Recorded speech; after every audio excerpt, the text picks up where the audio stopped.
2022년 무엇을 위해서 열심히 뛰셨습니까? 큰 성공 거두셨어요? 큰 성공을 우리가 기대했지만 많은 분들이 사실 뜻대로 잘 되지 않을 수도 있습니다.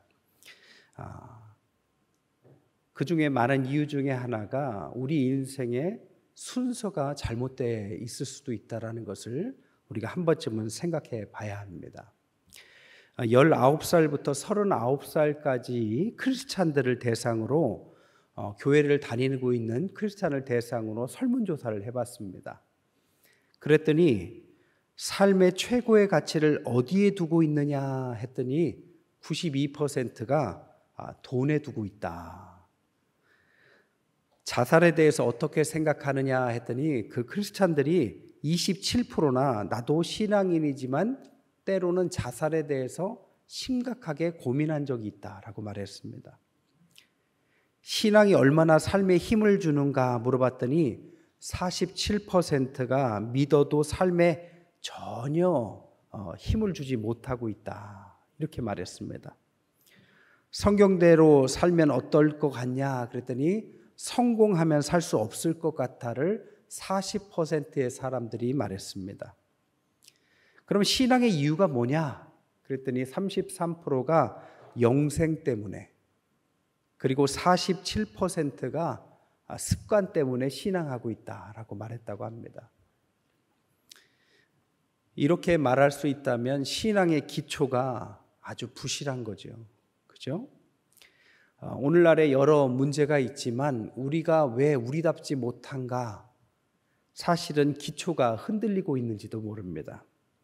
그래서 믿음의 기초를 잘 세우는 것이 중요하죠. 저는 2022년이 얼마 남지 않고 곧 2023년이 되는 시점에서 신앙의 기초를 잘 세우기 위해서 4가지 권면을 드릴까 합니다.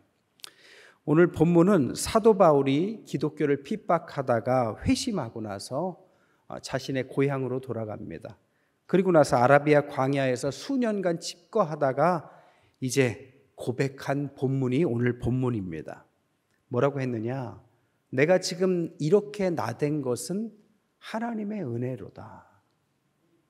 내 몸에 예수님의 흔적을 가졌고 나는 사나 죽으나 예수님의 것이다. 이렇게 고백을 했습니다. 왜 이런 고백을 할 수 있었느냐? 그의 기초가 왜 이렇게 단단해졌느냐? 4가지 때문입니다. 첫 번째로는 예수님을 아는 감격을 회복했기 때문입니다. 10절에 보니까 나의 나됨은 하나님의 은혜로 된 것이다. 그랬고 8절에는 맨 나중에 만삭되지 못하여 난 자 같은 내게도 주님이 보이셨다라고 말했습니다. 부활의 주님을 만난 감격을 표현한 거죠. 빌립보서 1장 21절에는 내게 사는 것이 그리스도니 죽는 것도 유익하다. 그만큼 예수 그리스도의 감격이 그의 마음에 있는 것이죠. 예수님 믿고 이런 감격 여러분 다 있으셨죠? 만약에 이런 감격이 없다면 이런 감격을 한번 회복하시길 바랍니다. 이 감격이 있어야만 신앙생활이 비로소 시작되는 것입니다. 외국의 유명한 신학자가 한국에 와서 한 말이 있습니다. 한국은 크게 부흥했는데 다 좋은데 예수님을 믿는 감격이 좀 약화된 것 같다. 이렇게 지적을 했습니다. 우리가 너무 급하게 뭔가를 세워가느나 하나님을 믿는 주님이 내 주님으로 오신 감격을 잊을 때가 있습니다. 그게 가장 중요한 것인데 그것을 잃으면 안 되겠죠. 어떤 분은 이 감격을 인생의 종착역에서 비로소 만나는 분도 있습니다. 그런 분들은 그래요. 왜 이것을 이제 내가 알게 됐냐? 그때 가면 후회가 생기는 거죠. 조금 젊었을 때, 힘이 있을 때, 조금 일찍 이 감격을 알았으면 얼마나 좋았을까? 사람이 요즘에 낙심하고 우울증이 많다고 하죠. 우울증에 대한 여러 치료법이 있지만 제가 권면하는 가장 좋은 치료법이 뭔지 아십니까? 바로 이것입니다. 예수님을 향한 감격만 회복하면 마음의 낙심과 우울증이 다 달아나는 것입니다. 그래서 예수님을 아는 감격을 회복해야 되는 것이죠. 빌립보서 3장 8절에 예수님을 아는 지식이 사도 바울은 가장 고상하고 가장 최고더라. 이것 때문에 내가 그동안 이루어왔다고 생각한 모든 것들을 배설물같이 버리겠다, 이렇게 말했습니다. 그의 인생의 모든 것을 버리고 바꿀 만큼 중요한 것이 예수님을 아는 감격이었다. 여러분, 기본으로 돌아가십시오. 내년에 우리가 새해를 시작하면서 예수님을 만났던 감격을 회복하시길 바랍니다. 그러면 여러분의 길이 열릴 것입니다. 두 번째로는 우리의 직분주심에 대한 감격을 회복하는 것입니다. 사도 바울은 제자들을 무차별적으로 핍박한 유명한 사람이죠.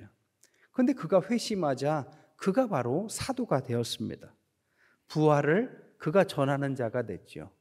이런 것들이 바로 기가 막힌 전환이죠. 9절에 보니까 나는 하나님의 교회를 박해하였으므로 사도라 칭함받기를 감당하지 못할 자다라고 말을 했습니다.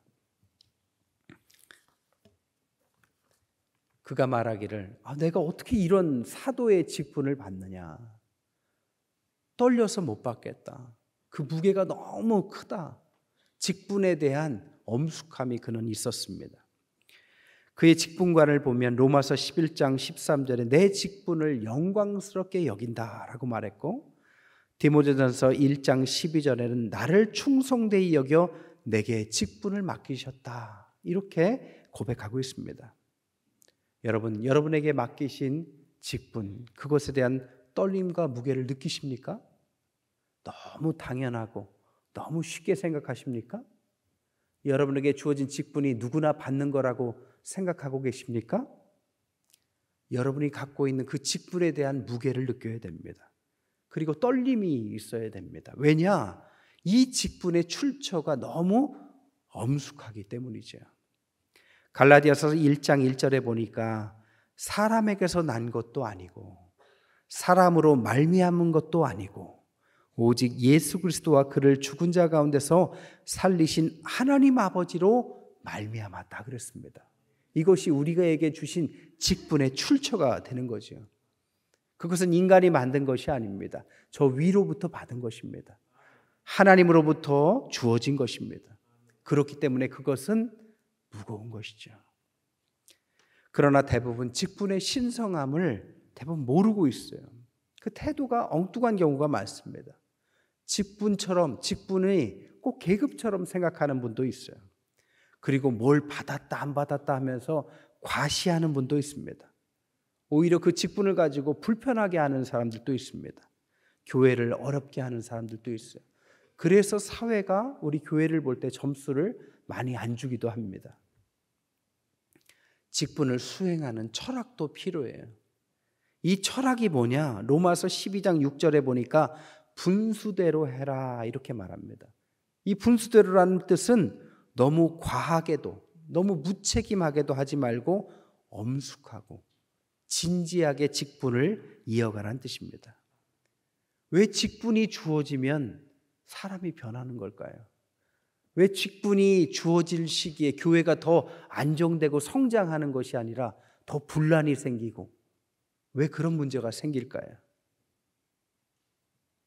이 직분을 주어지는 것은 성경의 한 가지 이유 때문입니다. 그것은 교회 공동체를 세우기 위한 것입니다. 에베소 4장 12절에 성도를 온전케 하기 위하여 봉사하고 그리스도의 몸을 세우려고 그런다, 이렇게 말씀하고 있습니다. 그래서 직분의 정신은 뭐냐? 그것은 높고 낮음에 있는 것이 아니라 100% 어떤 직분이든지 간에 섬기기 위해서 있는 것입니다. 히브리서 13장 7절에 너희는 인도하는 그들의 믿음을 본받아라. 그래서 직분이 있는 사람들이 그렇지 못한 사람들에게 본이 되어야 되는 것이죠. 내가 그 직분을 발휘해서 엄숙하게 잘 그 직분을 감당해야만 나를 바라보는 믿음의 후배들이 그대로 따라오는 것입니다. 여러분, 2023년도에는 직분의 신성함을 회복하시기를 축원합니다. 그러면 분명히 여러분의 기도가 달라질 것입니다. 세 번째로는 신앙의 성숙함에서 나오는 고백이 있어야 된다. 9절에 보니까 나는 사도 중에 가장 작은 자다라고 고백합니다. 겸손의 모습이죠. 성숙한 모습입니다. 그런데 탈무드에 보면 가마리엘 문화에 아주 건방진 제자가 하나 있었다라고 탈무드에는 전해져요. 그게 누구냐? 그게 아마 사도 바울일 것이다. 왜냐? 가마리엘이 초창기에 교회가 세워지고 예수 그리스도를 전하는 사람들이 있을 때 산헤드린 공의회에서 핍박을 시작하죠. 그러니까 가마리엘이 말하기를 이것이 인간에서 났으면 사라질 것이고 하나님으로부터 났으면 우리가 대적하면 안 된다라고 결론을 내려줬습니다. 그럼에도 불구하고 그 말을 듣지 않는 한 사람이 있었는데 그게 바로 사도 바울이었죠. 그러니까 그 탈무드의 이야기가 근거가 없는 이야기가 아닙니다. 그래서 사도행전 8장 1절에 보면 사울은 그가 죽임당함을 마땅히 여겼다. 그가 핍박하는 것을 당연하게 여겼다라는 것입니다. 그랬던 사도 바울, 그 교만하고 그 대단한 스승의 말도 듣지 않았던 사도 바울이 지금 자기 자신을 가장 작은 자다. 이렇게 고백하고 변한 것입니다. 여러분, 주님의 능력이 가장 크게 발휘될 때가 언제냐? 내가 가장 작은 자다라는 마음으로 순수하게 주님을 따를 때입니다.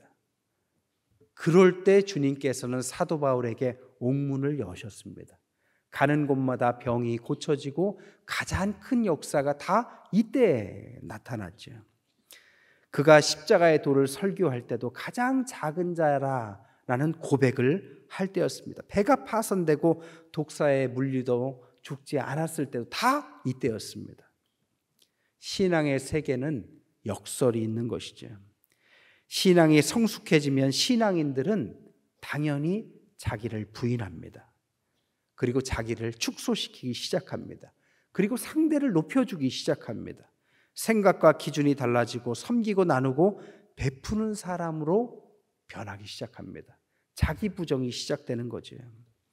그래서 모든 사도마다 가장 작은 자라고 고백하는 그때 하나님께서 그를 들어서 가장 큰 자처럼 사용하신 것입니다. 여러분, 2023년도에는 우리 모두 작은 자라고 고백하시기를 축원합니다. 그러면 하나님께서 여러분들을 높이 들어 귀하게 쓰실 줄 믿습니다. 마지막 네 번째로는 봉헌의 삶을 고백해야 되는 것입니다. 10절에 보니까 내가 모든 사도보다 더 많이 수고하였다. 그것조차도 내가 한 것이 아니고 하나님의 은혜다. 이렇게 말을 합니다. 그는 최선을 다했고 행복한 사람이었다. 이런 뜻이죠. 여러분, 신앙인에게 최고의 삶은 섬기는 삶입니다. 헌신의 삶입니다. 왜냐? 이런 헌신과 섬기는 삶은 마지막에 대한 기대가 있기 때문이죠. 디모데후서 4장 8절에 이제 후로는 나를 향해 의의 면류관이 예비되었다 그랬습니다. 이것이 우리가 소망해야 될 유일한 소망이지요. 성경은 종말을 그리고 평가를 굉장히 강조합니다. 마지막에 되면 두려운 평가들이 우리를 기다리고 있어요. 신앙인에게는 세 가지 평가가 있습니다. 첫 번째로는 하나님으로부터 우리는 평가받을 것입니다. 로마서 2장 3절에 내가 하나님의 심판을 피할 줄 아느냐 그러죠. 달란트 비유나 씨 뿌리는 비유 모두 다 평가를 이야기하는 것입니다. 우리는 언젠가 하나님 앞에 분명히 서야 될 때가 있는 것이죠. 두 번째로 우리는 주변 사람으로부터 평가를 받습니다. 언제 평가를 받느냐? 장례식장에서 평가를 받습니다. 그리고 우리가 우리의 직분을 벗고 은퇴하는 날 평가를 받습니다. 조문을 오면 말을 않지만 마음으로 사람들은 평가하죠. 당신은 최선의 아름다운 삶을 사셨습니다. 이런 분이 있는 반면에 당신은 위선자였습니다. 당신의 직분이 부끄럽습니다. 당신은 실패자입니다. 라고 말하는 사람이 있을 수도 있습니다. 그렇기 때문에 우리는 우리 자신에 대한 솔직한 평가가 있어야 됩니다. 사도행전 20장 33절에 내가 은이나 금이나 의복을 탐하지 아니하였고 여러분에게 모본을 보여준 것 같이 수고하여 약한 자들을 돕고 그랬습니다. 그래서 세 번째 평가는 자신으로부터의 평가입니다. 다른 어떤 평가는 우리가 위선적으로 그런 뜻하게 보일 수 있지만 자기 자신은 속일 수 없는 것입니다. 그렇기 때문에 우리는 봉헌의 삶을 살아야 됩니다. 봉헌의 삶은 마지막을 대비하는 귀한 삶입니다. 젊어서는 사람들이 다 자기를 위로하는 삶이고 자기 중심의 삶을 살아가죠. 근데 철이 들면 바뀝니다. 자기의 범위를 넘고 타인을 중시하게 되고 봉헌의 삶을 살아갑니다. 젊어서는 기부도 잘 못해요.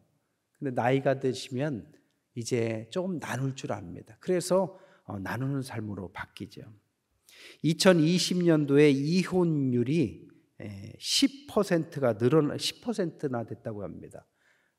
도합 10,000건이었대요. 그것은 10년 전에 비하면 2배가 늘어났다고 합니다. 그래서 왜 이렇게 이혼율이 늘었나 이유를 여러 가지 가운데 따져봤는데 그 전에 없던 이유가 하나 있더랍니다. 그게 뭐냐?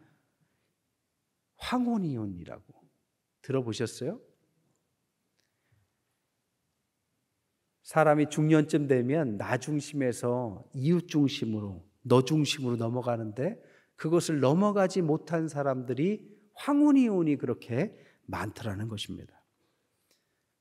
하나님께서는 우리를 오묘하게 창조하셨어요. 50이 넘어가면 우리에게 자신에 대한 눈을 뜨게 만듭니다. 그래서 하나님의 형상을 잘 발견할 수 있는 원리를 우리에게 주셨습니다. 그때 인생의 의미도 찾고 그동안 살아온 것을 되돌아보고 앞으로는 하나님 앞에서 세상을 향해서 살아야 되겠다라고 남을 향한 삶을 살기 시작합니다. 그래서 지천명이다 이렇게도 말을 하죠. 그런데 50이 넘어도 그것을 발견하지 못하는 사람들은 여전히 자기 중심으로 삽니다. 봉헌도 헌신도 가정도 나 몰라라 하고 그때도 자기밖에 모르는 사람들, 그런 사람들이 바로 황혼이혼을 그렇게 많이 당했다고 합니다. 말씀을 정리할게요. 이제 8분 남았어요.